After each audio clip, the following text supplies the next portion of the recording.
नमस्कार, मैं रश्मि। स्वागत है आपका देश के सबसे तेज से बढ़ते हुए न्यूज चैनल प्रजातंत्र टीवी में। उत्तर प्रदेश में चुनावी हलचल शुरू हो चुकी है।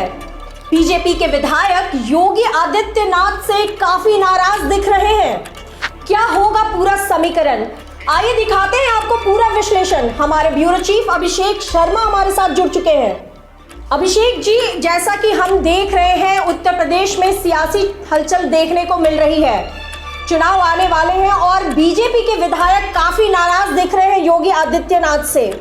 तो क्या होगा ये पूरा समीकरण, क्या है पूरा विश्लेषण, हमारे दर्शकों को बताइए। जी, आपको बता दें कि 2017 के विधानसभा चुनाव में जिस तरह से बीजेपी ने प्रदर्शन किया, वह सबने देखा और उसको देखने के बाद ऐसा लगा कि अब लंबे समय तक बीजेपी उत्तर प्रदेश में राज करने वाली है।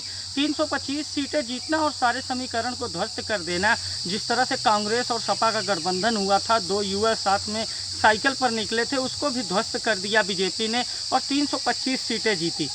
2 सालों तक तो फिलहाल ठीक चला। मुख्यमंत्री ने जीरो टॉलरेंस की बात की, कहा कि अपराधियों पर कार्रवाई कर रहे हैं। लेकिन उसके बाद उत्तर प्रदेश में ऐसे ऐसे कांड हुए और ऐसे ऐसे कारनामे देखने को मिले वर्तमान सरकार में कि सबको झकझोर कर रख दिया। आपको बता दें कि जिस तरह से बीजेपी के विधायक लगातार यह कहते नजर आ रहे हैं कि सरकार में हमारी चलती नहीं है, वो कहीं ना कहीं सत्य है। हर विधायक दूसरे में से तीसरा विधायक, हर जिले का दूसरा तीसरा विधायक यह कहता हुआ नजर आता है कि उत्तर प्रदेश में प्रशासनिक व्यवस्था हावी है, सत्ता के ऊपर अफसरशाही इस कदर हावी है कि बीजेपी विधायक और बीजेपी सांसद, बीजेपी के मंत्री कोरोना काल में एक बेड के लिए तरस गए। वह अपने समर्थकों को, अपनी जनता को एक बेड नहीं दिलवा सके। और कहीं ना कहीं जिस तरह से वीडियो वायरल होते हैं, जिस तरह से ऑडियो वायरल होते हैं, उससे यही साफ अंदाज़ा लगाया जा सकता है कि वर्तमान योगी सरकार में विधायकों की उपेक्षा हो रही है और जिसकी नाराज़गी, विधायकों की नाराज़गी, विधायकों की उपेक्षा की नाराज़गी लगातार पूरा प्रदेश देख रहा है। जी बिल्कुल। जातिगत समीकरण पर क्या फोकस है आपका? जी, आपको बता दें कि उत्तर प्रदेश के विधानसभा चुनाव में जाति समीकरण बहुत मायने रखता है।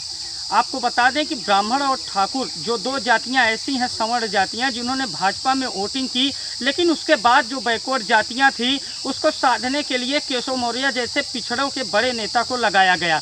गैर यादवों के अलावा जितनी भी पिछड़ी जातियां थी, जिसमें पटेल हो गए, मौर्य हो गए, विश्वकर्मा हो गए, अन्य पिछड़ी जातियां, उनको बीजेपी ने अपने पाले में लिया। लेकिन उसके बाद जिस मुद्दे को ध्यान में रखते हुए गैर यादव ओबीसी जातियों ने बीजेपी को वोट दिया, उनको यह लगा कि केशव मौर्य, स्वामी प्रसाद मौर्य या फिर कोई अन्य बड़ा पिछड़ा नेता उत्तर प्रदेश का मुख्यमंत्री बनेगा। लेकिन जिस तरह से संघ की सरकार बनाते वक्त बात मानी गई और योगी आदित्यनाथ को मुख्यमंत्री बनाया गया, तो एक संदेश दिया गया कि यह योगी हैं, इनकी कोई जाति नहीं है। लेकिन जिस तरह से प्रदेश सरकार पर ठाकुरवाद के आरोप लगे, एक विशेष जाति को संरक्षण देने के आरोप लगे, कहीं ना कहीं पिछड़ी जातियां बीजेपी से नाराज हो गई हैं। यादव तो पहले ही बीजेपी में वोट नहीं करते थे, लेकिन यादव के अलावा मैंने आपको जिस तरीके से बताया कि पटेल, मौर्य, कुशवाहा, अन्य जातियां जिसने बीजेपी को वोट किया था और बीजेपी की सरकार बनाने में बड़ा सहयोग किया था, वह अभी बीजेपी से नाराज चल रही हैं। जिस तरह से घटनाक्रम हुआ, लखनऊ में बड़े नेता आए, संघ के बड़े नेता आए और राष्ट्रीय संगठन मंत्री BL संतोष आए, केशव प्रसाद मौर्य से उन्होंने मुलाकात की, तो कहीं ना कहीं फिर से पिछड़ों के वोट बैंक की चिंता बीजेपी को सताने लगी है और केशव मौर्य को बुलाकर लगातार बीजेपी मीटिंग कर रही है। लेकिन वास्तविकता आपको बताएं, ग्राउंड की बात बताएं, तो बीजेपी के हाथों से सब कुछ निकलता हुआ दिख रहा है। बैकवर्ड जातियों को छोड़े। जी बिल्कुल बिल्कुल अभिषेक जी, मैं आपको रोकना चाहूंगी। तो इसी विषय पे हमने देखा कि आज जैसे आम आदमी पार्टी के जो सांसद हैं संजय सिंह, उन्होंने आज प्रेस कॉन्फ्रेंस किया है और उन्होंने करारा हमला बोला है योगी सरकार पर। तो क्या लगता है कि इसका क्या असर होने जा रहा है आगामी चुनाव पर, और क्या लगता है कि आम आदमी पार्टी को इसका पूरा फायदा मिलेगा? आम आदमी पार्टी इसका लाभ उठा सकती है? आम आदमी पार्टी की बात करें तो जिस तरह से आम आदमी पार्टी दिल्ली में काम की है, पिछले 2 बार से चुनाव जीत के आए हैं मुख्यमंत्री अरविंद केजरीवाल, उसी कामों को लेकर उत्तर प्रदेश को विकास प्रदेश बनाने की बात आम आदमी पार्टी कर रही है और इसका असर पंचायत चुनाव में देखने को मिला। पंचायत चुनाव में 10 से 15% वोट ग्रामीण अंचलों में और शहरी अंचलों में आम आदमी पार्टी की तरफ ट्रांसफ़र हुआ। आम आदमी पार्टी के एक नेता हैं जो राज्यसभा सांसद हैं संजय सिंह, आज की प्रेस कॉन्फ्रेंस नहीं, लगातार वह प्रेस कॉन्फ्रेंस कर रहे हैं। उनके कार्यकर्ता सड़कों पर हैं और कहीं ना कहीं सपा के साथ वह मजबूत विपक्ष की भूमिका अदा कर रहे हैं। उत्तर प्रदेश में आम आदमी पार्टी का उभरना, उत्तर प्रदेश में राजनीति में आम आदमी पार्टी को एक नया रंग आम आदमी पार्टी ने दे दिया है और उत्तर प्रदेश में जो तीसरा मोर्चा बनाने की कवायद लंबे समय से चल रही है, जो अब तक सफल नहीं हो पाती है, कहीं ना कहीं आम आदमी पार्टी की राजनीति से तीसरे मोर्चे की एक कवायद जो है वो बहुत तेज़ हो जाएगी और उसको मजबूती मिलेगी। अगर आम आदमी पार्टी सपा के साथ भी लड़ती है तो दोनों को फ़ायदा होगा। दोनों विकल्प खुले हैं, या तो आम आदमी पार्टी तीसरा मोर्चा बनाकर लड़ेगी या फिर सपा या अन्य विपक्षी दलों के साथ लड़ेगी। लेकिन चाहे जो भी हो, आम आदमी पार्टी को इस बार के चुनाव में सफलता मिलती दिख रही है। जी, तो इसका पूरा लाभ आप कह रहे हैं कि आम आदमी पार्टी को मिलेगा इस चुनाव में।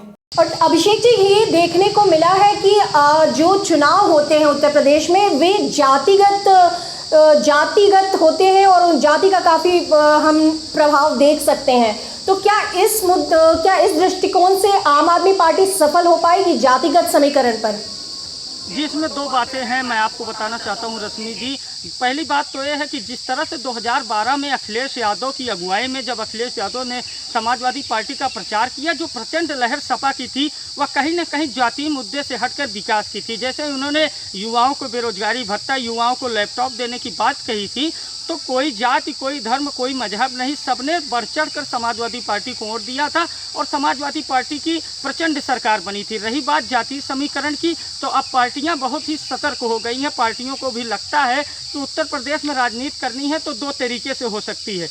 शहरी वोटर को आप विकास के दावों में लुभा सकते हैं, विकास के दावे से शहरी वोटर वोट करता है और जाति धर्म नहीं देखता। रही बात ग्रामीण अंचलों की, तो वह कैंडिडेट देखकर वोट करता है। तो चाहे आम आदमी पार्टी हो, चाहे भारतीय जनता पार्टी हो, समाजवादी पार्टी हो, कांग्रेस, बसपा या अन्य दल, वह अब कहीं ना कहीं जातीय समीकरण को देखकर, जैसे वर्तमान में पूर्वांचल में पिछड़ी जातियां और ठाकुर ब्राह्मणों का वर्चस्व है, तो कहीं ना कहीं तमाम पार्टियां उसी हिसाब से टिकट का बंटवारा करती हैं। तो आम आदमी पार्टी मेरे हिसाब से दोनों पैटर्न पर चलेगी। एक तो वो अपने काम को लेकर, अपने विकास के दावों को लेकर शहरी क्षेत्र में जाएगी और ग्रामीण अंचल में वह जातीय समीकरण को देखते हुए कैंडिडेट उतारेगी। क्योंकि फिलहाल इस समय जो स्थिति है प्रदेश की, विपक्षी लगातार यह प्रयास करेंगे, वह चाहे जिस तरीके से करें, विकास के मुद्दे से करें या जातीय समीकरण को ध्यान में रखते हुए करें, उनका पूरा प्रयास है और जनता का भी यही रुख है कि किसी न किसी तरीके से भाजपा को उत्तर प्रदेश की सत्ता से बेदखल किया जाए।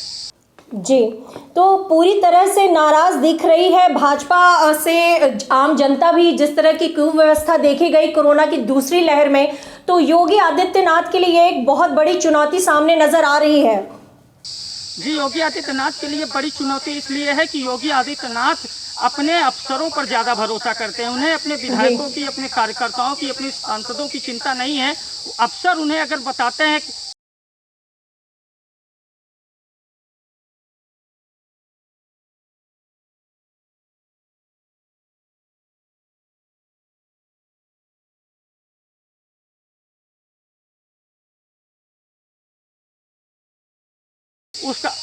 उसका एक कारण बता रहे हैं आपको रश्मि जी कि उत्तर प्रदेश में योगी आदित्यनाथ अफसर पर भरोसेमंद हैं।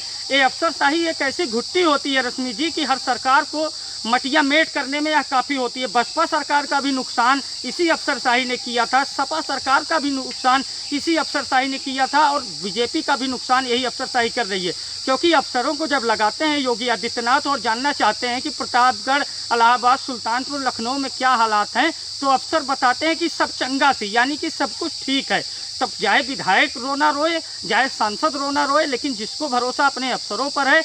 एक चीज़ इसमें भी समझनी होगी कि अफसर किसी के सगे नहीं हैं। यही अफसर सपा सरकार में भी काम करेंगे, यही भाजपा में करेंगे, आगामी 2022 में जिसकी सरकार बनेगी यही काम करेंगे।